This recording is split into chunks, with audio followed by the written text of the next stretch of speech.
मिमीनी तर आज मोठा कांडच केला होता. बापरे. स्वागत आहे तुमच्या 95व्या व्लॉगमध्ये. आणि आज सकाळी सकाळी नाश्ता केला. मम्मीनी बनवलेला फराळ जो आहे तो संपत आलेला, सो तो पहिला खाऊन घेतला आणि मग हनुमान चालीसा ऐकली. कारण काय ना, हनुमान चालीसा लावल्यावर जरा पॉझिटिव्ह वाईब्स येतात, निगेटिव्ह वाईब्स निघून जातात. आणि माझ्या डोळ्याला ना ह्या एवढ्याच्या पार्टमध्ये काहीतरी झिंझिनाट होत होती, म्हणून जरा आयसिंग केलं, मग बरं वाटलं.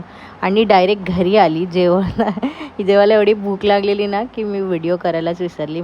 पप्पांनी मस्त मच्छी आणलेली, ते ताव मारलं, आईने तुम्हा सगळ्यांना हाय केला आणि जेवून झालं. रे बघा झोपायला आली तर मिम्मी बघा जात आहे ना त्याच्यावर डोकं ठेवून झोपलं. असं कोण झोपतं?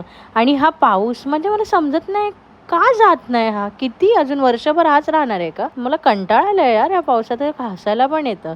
आणि इथे बघ मिम्मी बघा मला शेक हँड देते, तिला मी खाऊ देत होती तिचं. आणि इथे तिने मोठा कांड केलाय. तिने ना केस जी आहे ती नखामध्ये अटकवून ठेवली आहेत, ती तिला जाम दुखत आहेत, ती काढून देत नाही. आणि इथे आमच्या मायलेकींचं खूप प्रेम चालू होतं आणि खूप मस्ती पण चालू होती. खूप जास्त मजा केली आज मिम्मी आणि मी. आणि तिच्यासोबत मस्ती करून मग आम्ही, पाऊस थोडा कमी झाला होता म्हणून वॉकला गेलो, कारण का वॉक चुकवायचं नाही आहे आता मला. हे ढग बघून तुम्हाला काय वाटतं, पाऊस पडणार आहे की नाही? घरी आली आणि भाकऱ्या करायला घेतल्या. विचार केला रोज माझ्या घरी भाकऱ्या करते, आज मम्मी बाबांना भाकऱ्या बनव. पण या भाकऱ्यांना काय झालं, ते बनतच नव्हत्या नीट. एकदम पीठ कधी कडक बनत होतं काय, मला कंटाळा आलेला. पण नंतर झाल्या नीट भाकऱ्या. मम्मीने बनवलेलं मस्त चिकन, कारण मम्मीच्या हातचं चिकन मला भरपूर आवडतं. सगळे जेवायला बसलो आणि एक नंबर झालेला चिकन. ओके बाय, याच्यासाठी एवढंच. भेटूया नवीन व्हिडिओमध्ये.